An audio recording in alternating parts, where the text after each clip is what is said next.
설교 복귀 시간입니다. 베드로전서 2장 2절에서 10절이 설교 성경 본문입니다. 공교롭게 이번 주 설교 본문이 베드로전서고 그 앞 주일 설교 본문도 베드로전서였습니다. 이렇게 베드로전서를 연달아서 설교 본문으로 잡을 때가 거의 없었던 것 같은데 이번엔 그렇게 됐습니다.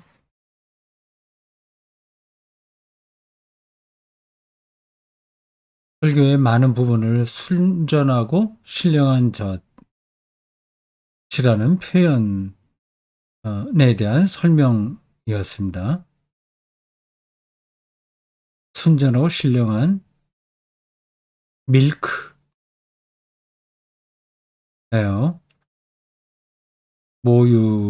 모유도 마더 밀크라고 하겠죠. 근데 밀크 하면은 어머니 젖은 아닌 것 같은데 보통 우유를 밀크라고 하죠. 영어 성경엔 밀크로 되어 있어요.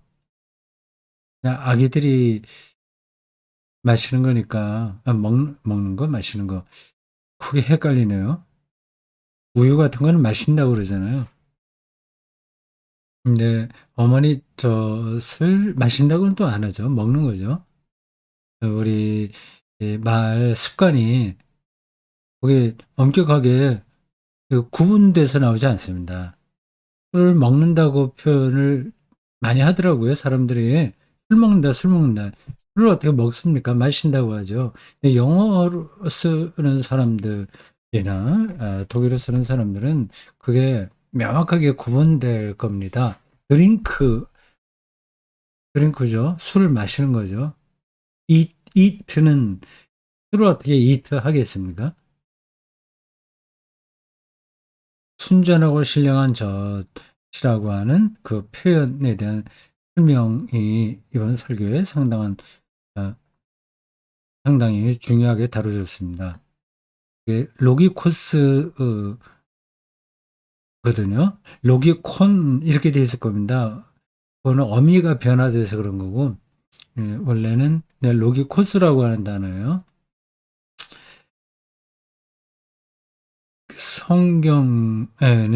헬라어 성경에는 로기코스가 먼저 나옵니다. 그리고 아돌로스가 나와요. 그 순서대로 번역을 한다면 신령하고 순전한 젖을 사모하라 이렇게 되어야 되는데 이상하게 순전하고가 먼저 들어왔어요. 영어 성경과 독일어 성경에도 그런지 안 그런지는 제가 확인해 보지 못했습니다. 이유가 있나요? 이렇게 헬라어 성경에는 분명히 로기코스라는 단어가 먼저 나오고 그다음에 아돌로스가 나오는데 우리말 성경에 이게 거꾸로 됐어요. 어쨌든 뭐 그거는 절대적으로 중요하진 않습니다. 로기코스는 신령한으로 번역이 됐고요. 뭐 이미 설교 시간에 다 한 거지만 그래도 이거 중요하니까 한 번 더 확인합니다. 로기코스를 신령한으로 번역하면 완전히 틀렸다고는 볼 수 없으나 맞는 번역도 아니에요.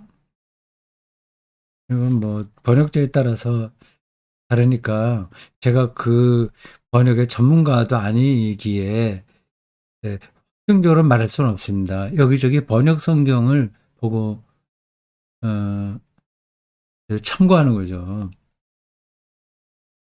그 로기코스라는 거는 리즈너블입니다. 이성적인 거예요. 분별 있는 사리 판단을 할 줄 아는 그런 겁니다. 그런 단어를 신령한 젖이라고 번역하면 뭐 그냥 그럴듯해 보이긴 하지만 맞는 번역은 아닌 거죠. 제가 설교 시간에 그 신령한이라고 하는 단어에 대해서 여러 번 얘기했습니다. 우리말 성경 번역한 사람들이 그 한계를 넘지 못하네요. 신령한이라고 하는 말에 함유되어 있는 어떤 신비한 성격에 미련이 있는 것 같아요. 그렇게 하지 않아도 되는데 그냥 있는 그대로 번역하더라도 그 자체가 신비로운 거 아닙니까? 예, 그래서 약간 조절, 속도 조절이랄까 아니면 어, 그, 그 단어로 전달되는 어떤 느낌의 이 강약 뭐 이런 것들이 절제되지 않는 것 같아요. 마틴 루터 성경은 페어님프티 이게 밀히 이렇게 번역이 됐습니다.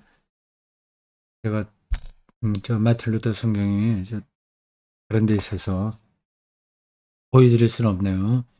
이 페어님프트, 페어님프트 이게 이성이라는 뜻입니다.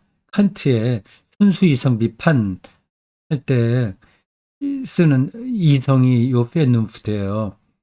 라인의 페어님프트 이렇게 될 겁니다. 요걸 이제 형용사로 바꿀 때 우에 이제 우물라우트가 붙어서 페어님프티 이렇게 됩니다. 이성적인 거예요.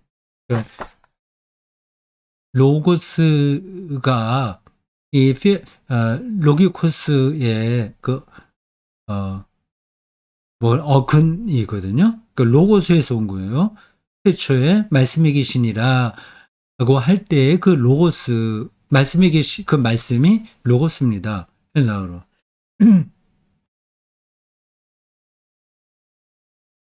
그러니까 그 로고스를 태초에 말씀이 계시니라 이렇게 번역하는 거는 100% 정확한 건 아닙니다. 이 로고스가 이성이라는 뜻도 있거든요. 그 태초에 이성이 있었다. 이렇게 하면 또 조금 이상하긴 하죠. 왜? 어쨌든 헬라어 성경이 로고스라고 할 때에는 말씀과 이성을 같이 생각해야 됩니다. 그러니까 그 말씀 언어는 이성적이라고 하는 거죠. 네, 그 로고스에서 온 단어가 로기코스입니다.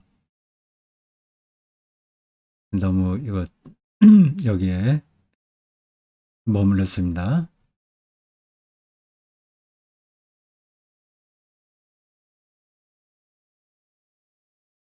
신령하다. 네.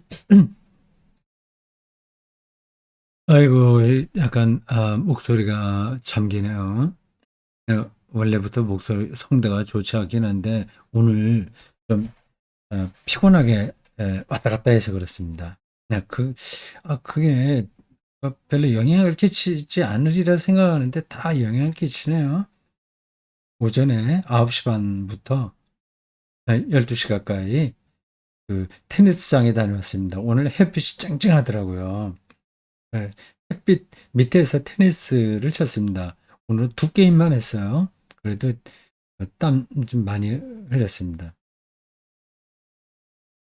그리고 오후에는 우리 집 텃밭에 그 모종을 지난번에 미처 못했던 부분 했습니다. 일주일 전에 할 때 산 거는 10,000원어치 샀고요. 그 모종이 그 값이 조금씩 다 달라요. 500원짜리도 있고 뭐 1,000원짜리도 있고 한데 그리고 오늘은 9,000원어치 사서 했습니다. 오늘 모종은 좀 키가 자라서 뭐 지지대를 또 박아서 이렇게 좀 묶어놨습니다. 바람 불 때는 그 키가 큰 모종들 그래봐야 뭐 고추 모종이 제일 키가 크더라고요. 지난 일주일 전에 심은 거는 뭐 키가 작아서 뭐 바람 불어도 괜찮은데 오늘 그것도 했고 또 장미를 또 다른 데 옮기는 것도 하고 또 새로운 땅을 파고 그렇게 해서 한 5시까지 4시 반인가? 그때까지 했습니다. 오늘 하루 종일 바깥에서 열심히 뛰고 그리고 땅 파고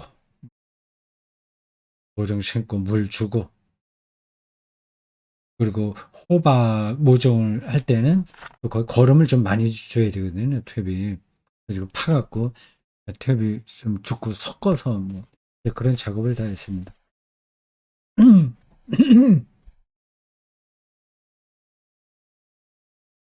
우리말 성경에 신령한이라고 번역한 것은 영적이라는 뜻이에요.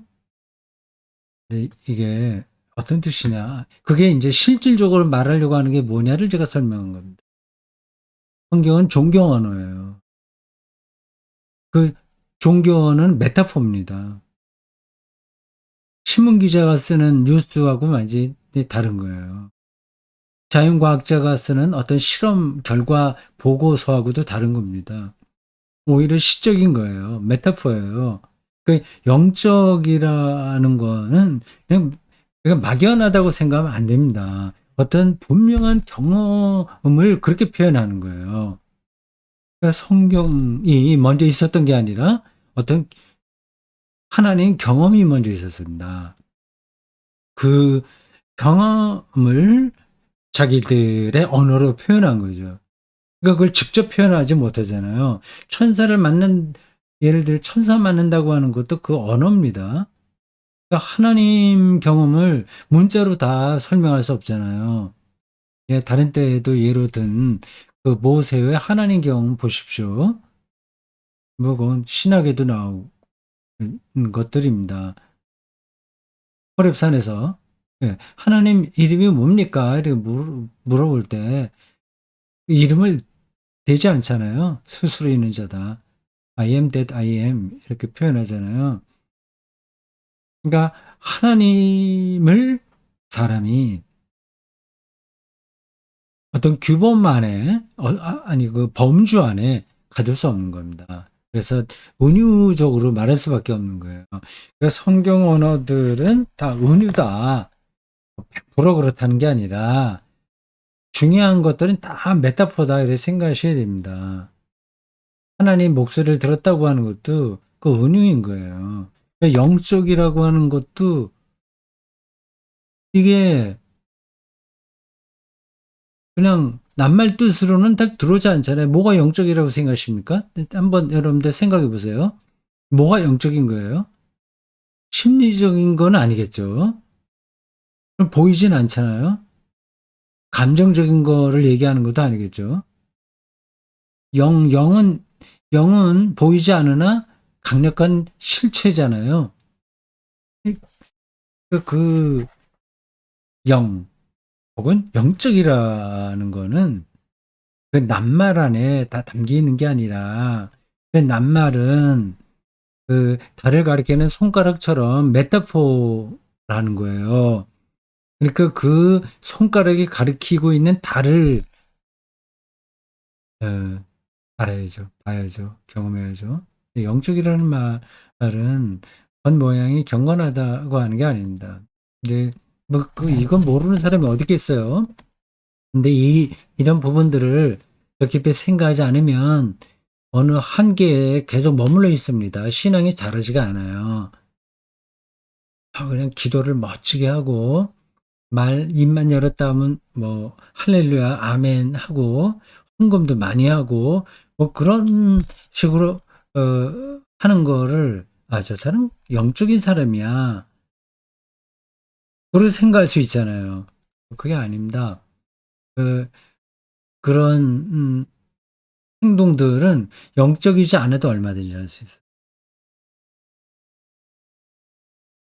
영적이지 않아야 좀 거칠게 표현해서 더 그렇게 어, 경건하게 살 수 있습니다. 그건 조금 좀 모순되는 표현인데 그냥 잊어버리세요.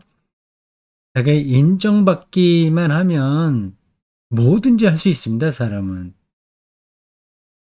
자기 재산 반을 바칠 수도 있고 뭐 아프리카에 가서 선교사도 할 수 있고 그 자기가 인정받는 거거든요. 그 자기 인정받는다는 사실 하나만 갖고도 아주 희생적으로 살 수 있습니다. 고린도전서 13장에 의하면 자기 몸을 불사르게도 내어줄 수 있습니다. 근데 사랑이 없어도 그게 가능한 거예요. 자기 몸을 불사르게 내어줄지라도 사랑이 없으면 그게 아무것도 아니라고 바울이 정확하게 짚지 않았습니까?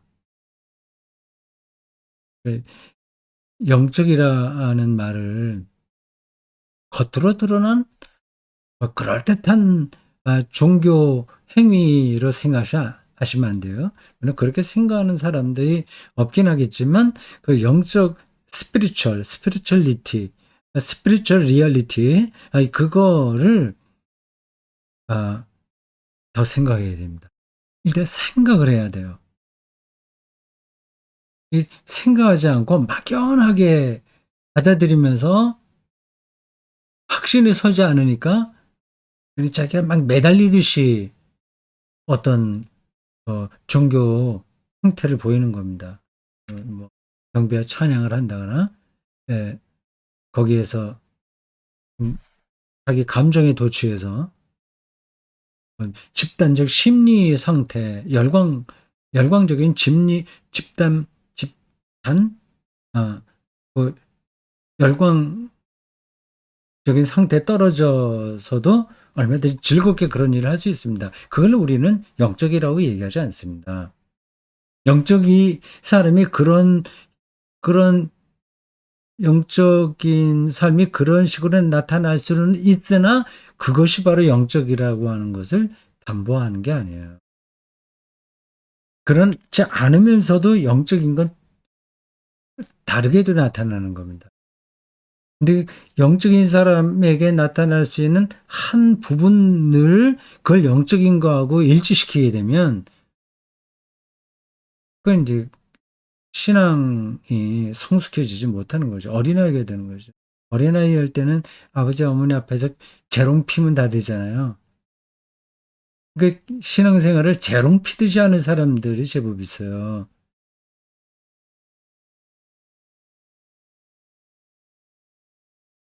하나님의 창조한 세상을 가장 심층적인 깊이에서 경험한다는 뜻이다. 심층적인 것. 제가 설교를 하면서 그 심층적이라고 하는 말을 내가 제대로 전달했나? 그런 생각이 들었습니다. 그리고 저런 표현들이 너무 이제 추상적이라서 와닿지 않을 수 있다는 생각도 했어요. 근데 그 기타 연주를 하나 말씀드렸는데 더 많은 예도 들을 수 있긴 합니다. 어떤 예를 더 들어볼까요?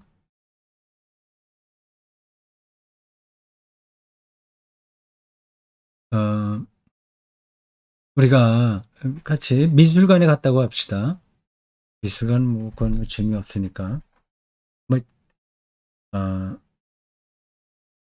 영화를 봤다고 합시다. 그냥. 예. 뭐, 어떤 영화를 해볼까요? 기억이 안 나는데. 미야자키 하야오의 애니메이션이 재밌잖아요. 저도 언제, 언제 그거를 집중적으로 본 적이 있습니다. 그 설교 비평할 때 봤네요. 근데 그 전에는 그 애니메이션 별로 시시하다고 생각해서 안 봤는데 애들 보는 것다 생각했는데 어, 그 미야자키 하야오의 작품은 대단합니다. 물론 일본의 어떤 정서와 세계관이 그 담겨 있어서 기독교적으로는 딱 받아들이기가 좀 찜찜한 구석이 없지 않아 있긴 해요.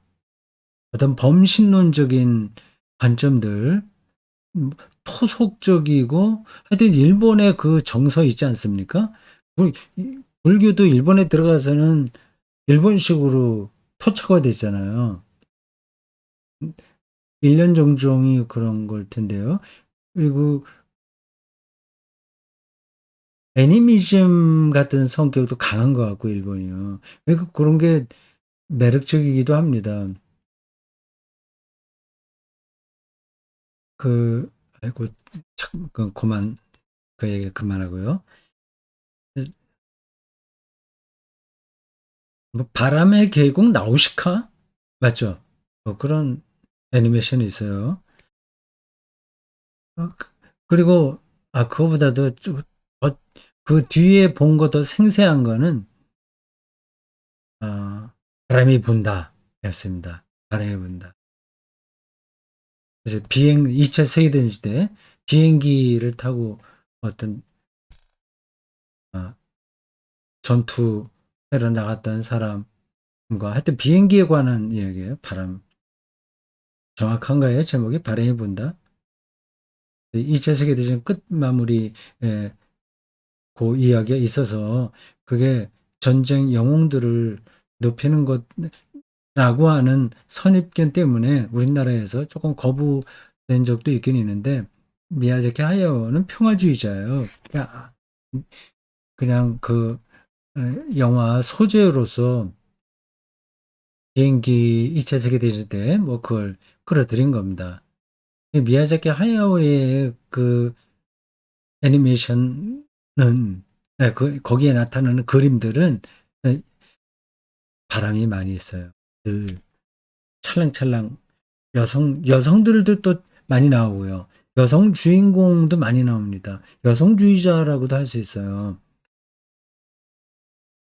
그 바람이 분다를 그냥 뭐 그 스토리만 중심으로 막 재밌다 어떻게 그렇게 보는 사람이 있고 저 바람이라고 하는 그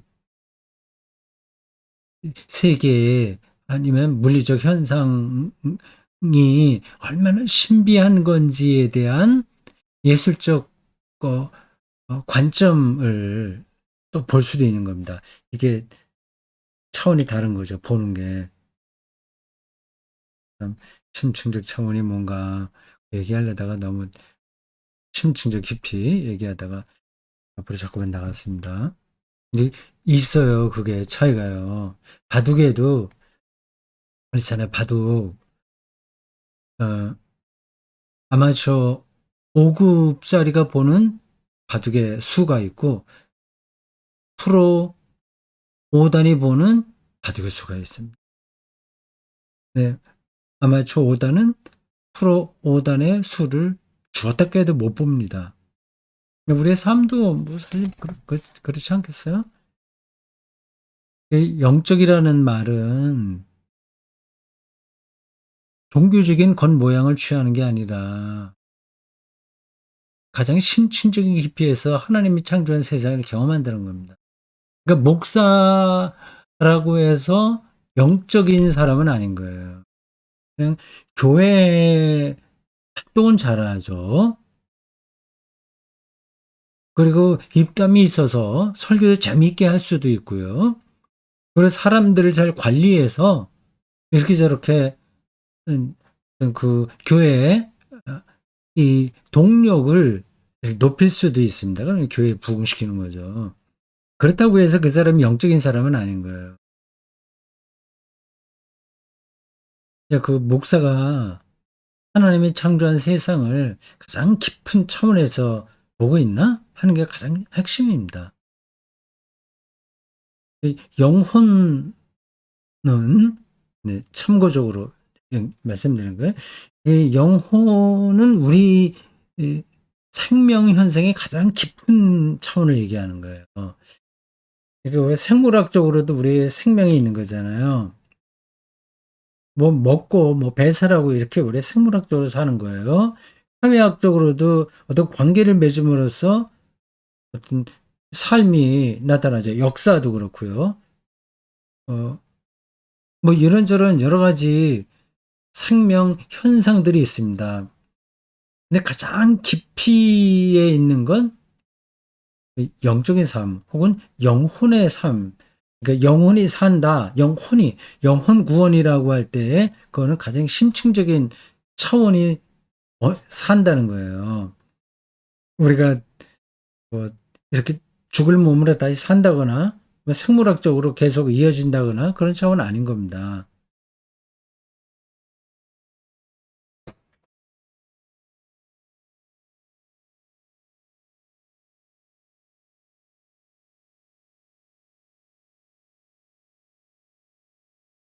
어, 오늘 설교의 핵심 주제는 어둠에서 빛으로잖아요. 예, 베드로 전서 2장 9절에 나온 문장을 차용한 겁니다. 어두운 데서 불러내어 그의 기이한 빛에 들어가게 하시니라고 했어요. 예, 기이한 빛, 뭐 기이한이라고 하는 것도 설명했습니다. 신령하다고 아닌가? 어두운 빛, 기이한 빛, 이게 놀라운 빛, 이 신령한하고는 아니네. 제가 그걸 혼동했습니다. 예, 기이한 빛, 이게 놀라운 빛이거든요. 놀라운이라고 번역하면 되는데 기이하다고 그랬어요. 영적이라고 번역하면 되는데 신령하다고 해요. 그만 이 번역자들이 그 힘이 들어가 있는 것 같아요. 그렇게 해야만 좀 있어 보인다 생각하는 것 같아요. 신령하고 기이하고 그렇게 번역해야 될 때가 있긴 있습니다만은 힘 빼고 있는 그대로 자연스럽게 번역하는 게 훨씬 감동적일 것 같은데요. 여러분도 어떻게 생각하십니까? 이 기이한 빛, 놀라운 빛, 원더풀 라이트. 글로 들어간다는 게 뭔가를 설명하려고 세 가지 예를 들었습니다. 이 보이저 1호 61억 킬로미터 떨어진 데서 카메라 방향을 돌려 지구를 찍었다고 하는 거 아닙니까? 태양계를 벗어날 만한 거리인데요.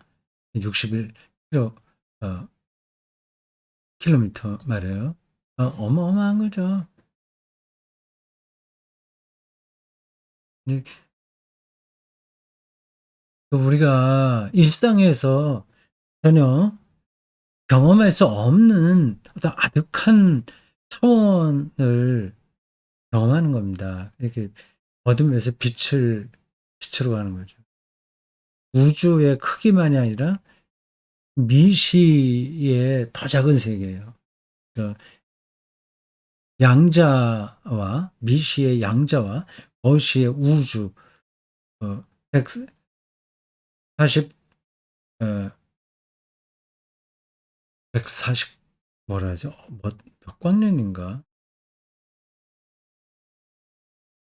140, 우리 우주의 나이가 뭐 140억 년 정도 됐다고 하는데,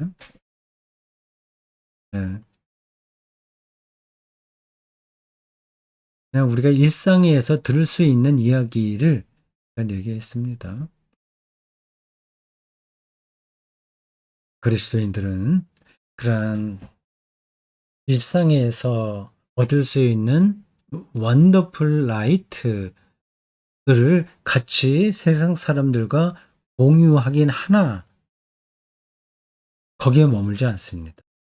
앞에서 영혼이 우리 생명 현상의 가장 깊은 차원이라고 말씀드렸어요. 그런 것처럼 그 자연의 그 신비로움 앞에서 우리가 어떤 빛을 경험하긴 하나 가장 결정적인 빛은 예수 그리스도에게서 온다는 게 그리스도교 신앙의 핵심입니다.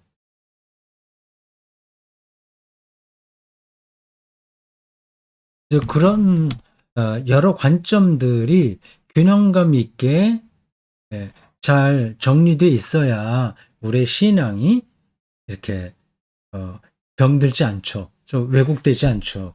그걸 신학적인 용어로 말하자면 삼위일체론적 하나님 이해입니다. 그 삼위일체에 대해서 관심 있는 분들이 많이 계시더라고요. 제가 5월 7일 일에는 서울 샘터교회 오후에 올라가서 예배 드리고 운영위원들하고 식사를 했습니다. 그때도 그 얘기가 나왔어요. 삼위일체에 대해서 공부할 수 있는 기회가 있으면 좋겠다고 하는 거예요. 음, 제가 강독을 하든지 어떻게 하든지 아니면 자료를 알려드리든지 해서 뭐 삼위일체에 대한 거를 공부할 수 있도록 준비를 해보겠습니다. 아마 모르긴 몰라도 제가 쓴 신학 공부라는 책에도 있을 겁니다. 그 책을 그 다비안 네, 한 분이 그 음성으로 녹음해서 유튜브에 올렸습니다. 대구 선수 아카데미 사이트에 들어가시면 그 연결 링크해 놓은 거 볼 거예요. 거기 삼위일체라는 항목이 있을 겁니다, 아마. 그 하나님께서는 창조, 아버지 창조, 그리고 성령은 생명의 기운, 이 세계의 생명을 어, 생명답게 하는 힘, 기운, 그게 영이거든요, 성령이거든요. 하나님 창조. 그리고 예수 그리스도의 구원 사건, 이게 구분되나 하나는 아니면서 어, 서로 구분되어 있으나 서로 변증법적인 관계 속에서 하나님의 일이라고 하는 건 이제 구원이죠. 드러낸다. 고 하는 게 이제 삼위일체 기본 개념입니다. 예수 그리스도를 하나님의 놀라운 빛으로 인식하고 경험하지 못하면 세상에서 아무리 놀라운 신비를 경험한다고 하더라도 그리스도교 신앙 자체라고 할 수는 없습니다.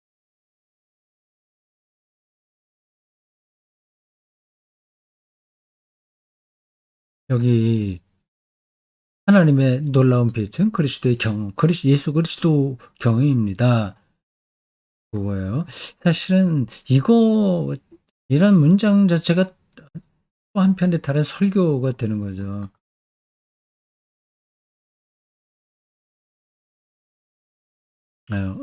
아마 제가 다른 때에 그런 설교를 하긴 했을 겁니다.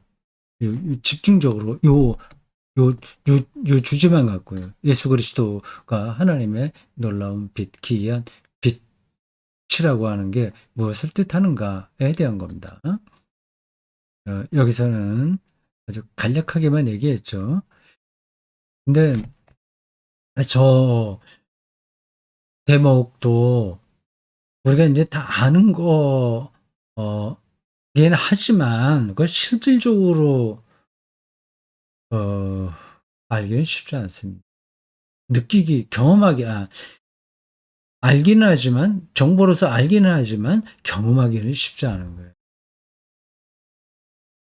예를 들어서 우리의 의로움이 아니라 예수 그리스도의 의로움이 우리를 의롭게 한다고 한 표현을 보십시오. 이거를 실질적으로 경험하게 된다면 그럼 이제 자기가 구원받은 거예요. 구원받았다 하면 자기가 자기가 자기를 구원에 이르게 한 그 대상이 비친 거잖아요. 예수 그리스도의 의로움이 우리를 의롭게 한다. 줄여서 얘기한다면 예수 그리스도를 실제로 믿고 경험한다면 더 이상 자기를 사람들에게 인정받게 하려고 노력할 필요가 없어요. 이상하죠. 우리는 다 인정받으려고 많은 노력을 하잖아요. 많은 노력 정도가 아니라 과도한 노력을 하잖아요. 그것 때문에 힘들잖아요. 인정받으려고 하는 거지. 자기 아내한테, 남편한테, 가족에게 세상에서 뭐하고 교회에서도 인정받고 계속 사람은 그렇게 삽니다. 그것도 그 그거 자체가 또 잘못됐다고 말할 수는 없어요. 근데 그 인정받으려는 그게 이제 의로움이라고 하는 겁니다. 기독교 용어가 말하는 그 용어들을 아주 실질적으로 이해하셔야 돼요. 예수 믿고 예수를 믿음으로 우리가 의롭다고 인정받았습니다 하는 말을 귀가 따갑게 들었지만 그 의로움이 뭔가에 대해서는 별로 생각을 하지 않아요.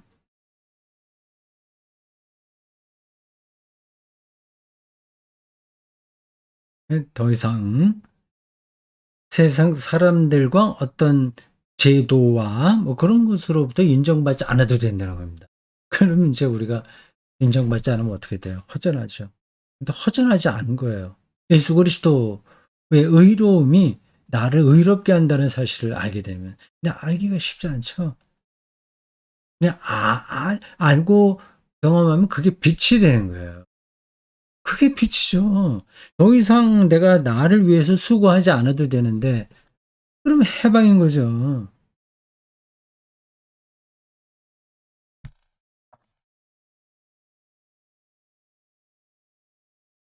네, 여기까지만 해야 되겠습니다. 우리가 왜 그렇게 구원에 이르도록 그렇게 잘하지 못하나. 그리고 그 의로움을 얻었다고 하는 것이 하나님의 긍휼인데 내가 노력해서가 아니라 은총으로 주어지는 것인데 나를 불쌍하게 여기시는 하나님의 긍휼에 의한 것인데 그런 것들이 왜 우리들에게 이렇게 와 닿지 않고 하냐. 회개가 없어서 그렇다고 말씀드렸어요. 어디로부터 돌아서는 건데 바알 숭배와 율법주의로부터 회심. 요 책 제가 좀 설명을 더 하려고 그랬는데 오늘은 그냥 지나가야 되겠습니다. 요 진정한 기독교라고 하는 책이에요. 이거 루터교가 현대 사회에 던지는 제안이라는 부제가 달렸습니다. 별로 두껍지 않은 책이에요. 처음엔 별로 기대하지 않고 읽기 시작했는데 아주 좋았습니다. 여기 각 챕터마다 토론을 위한 질문 이런 것도 달려 있어요. 이건 좀 기독교 신학 혹은 기독교 신앙을 어, 체계 있게 잘 배우고 싶은 사람은 에게는 많이 도움이 되는 책입니다. 여기서 미국 교회가 번영 신앙에 떨어져 있다고 비판하더라고요. 이 대목이죠. 그걸 이제 칼빈의 영광의 신학과 루터의 십자가 신학을 대비하면서 설명합니다. 번영 신앙 뭐 잘 된다는 거예요. 근데 그 심리적인 어, 테라피에 떨어지기도 하고요. 심리적 테라피, 치료, 집단적 심리 치료. 교회에서 그런 일들이 종종 벌어지죠. 업적 중심의 신앙은 성공하거나 실패하거나 우리 병들게 한다. 우리를 피로하게 영적으로 피로 사회에 떨어지게 하든지 위선에 떨어진다. 설교한 겁니다. 이제 마치겠어요. 그리스도는 죽을 때까지 구원에 이르도록 자라기 위해서 새로운 출발을 감행하는 사람들입니다. 새로운 출발하려면 이전에 있었던 거를 다 내려놓아야 되죠. 저희가 알고 있었던 거 내려놔야 돼요. 풀심으로 돌아와서 처음부터 다시 하나님이 누구냐? 하나님을 믿는다고 하는 게 뭐냐? 예수 그리스도와 하나 된다는 게 뭐냐? 그의 의로움이 바로 내 의로움의 근거가 된다고 하는 게 뭐냐 하는 것들을 처음부터 생각해 봐야 돼요. 교회 좀 오래 다닌 사람들은 생각 안 해요. 뭐 신앙이 잘하겠어요? 이 베드로전서는 그렇게 구원에 이르도록 잘하려면 그 이성적인 젖과 퓨어한 순전한 젖을 사모하라. 거기에 올인해라. 거기 정말 거기에 매진해라 이렇게 얘기하는데 왜 오래 다닐수록 뭐 그거 하나요? 그냥 교회 일만 열심히 하는 거예요. 열심히 일하다가 그죠? 점점 신앙은 유치하게 되겠죠. 아니면 자기 인격 억으로 아주 교양이 있게 하는 것으로 떨어지겠죠. 음, 영적으로 풍요롭지 못하죠. 그럼 불행인 겁니다. 오늘 여기까지 하겠습니다. 수고하셨습니다.